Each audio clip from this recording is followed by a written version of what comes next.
আলহামদুলিল্লাহ এই দিনটির জন্য দীর্ঘ ৬ মাস অপেক্ষা করেছি। ফাইনালি সেই দিনটি চলে আসছে। ৩ জনে মিলে সন্ধ্যার পরে বের হয়েছি, সুপার শপে যাচ্ছি বাজার করতে। প্রায় প্রতিদিনই বাজার করা হয় নিজেদের খাওয়ার জন্য, বাট আজকের বাজারটা হচ্ছে খুব বেশি স্পেশাল। কারণ শনিবারে আমাদের বেবির ৬ মাস পূর্ণ হবে। বুকের ভেতর কি যে একটা শান্তি কাজ করছে বলে বোঝাতে পারবো না। আর ৬ মাস মানে শুধু একটি সংখ্যা না, এটা মানে আমাদের ছোট রাজপুত্রটা ধীরে ধীরে বড় হয়ে যাচ্ছে। হাঁটতে হাঁটতে অনেকটা দূরে চলে আসছি। আমাদের বাসার কাছেও ছিল একটি সুপার মার্কেট ইনস, বাট সেইখান থেকে নিব না, আমরা চাচ্ছিলাম একটু ভালো কোয়ালিটির।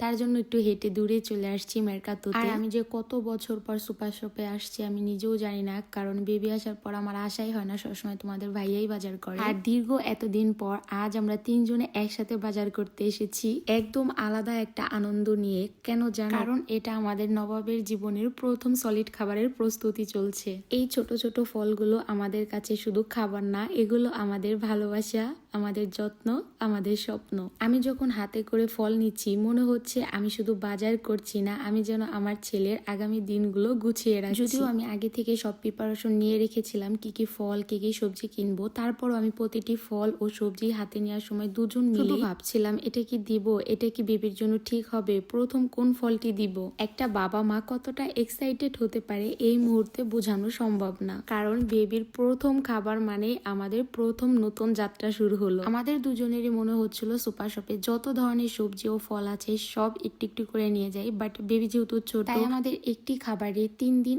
একটানা দিতে হবে। অ্যালার্জি আছে কিনা বা পেটে সমস্যা হচ্ছে কিনা সবকিছু বুঝে তারপরে ওই খাবারটি আমরা নেক্সট আবার দিতে পারবো। ওই হিসাব যদি করতে যাই তাহলে দেখা যায় তেমন কোনো কিছুই লাগে না, অল্প করে ২-৩টা আইটেম নিলেই এনাফ। বাট বাবা মায়ের মন বলে কথা, প্রথম সলিড খাবার বেবি খাবে, তো ওই হিসাব করে আমরা অল্প অল্প পরিমাণের যেটা নেওয়ার প্রয়োজন মনে হচ্ছিল ওইটুকুই নিচ্ছি। আজ বাজারের যত আইটেম সবকিছু আয়নের জন্যই থাকবে, আমাদের জন্য কিছুই থাকবে না, কারণ আমি চাচ্ছিলাম যে শুধু ওর জন্যই করব, আমাদের জন্য এখানে কোনো কিছু অ্যাড করব না। স্ট্রবেরি ছিল না, অনেক খুঁজে তারপর আমি ফ্রিজের ভিতরে পেলাম, তারপরে ওইটাই আমি নিয়ে নিয়েছি। ইচ্ছে ছিল কলা ও আঙ্গুর নিব, কিন্তু আমার বাসায় যেহেতু এইগুলো আছে তো আমি চাচ্ছি না যে ফলগুলো নষ্ট হোক, তার জন্য আর এটা আমি অ্যাড করি না এইখানে। আর ইতালিতে বেবিদের যেহেতু পানিও আলাদা, সো আমি সবার লাস্টে পানি নিয়ে নিলাম। এই তো সব শেষে আমরা এখন কাউন্টারে চলে আসছি পে করার জন্য। আলহামদুলিল্লাহ অবশেষে আমার স্বপ্নটা পূরণ হলো। এই শুধু বাকি ছিল বেবির আর যা যা লাগবে সবকিছু আমি আগে থেকে কিনে ফেলেছি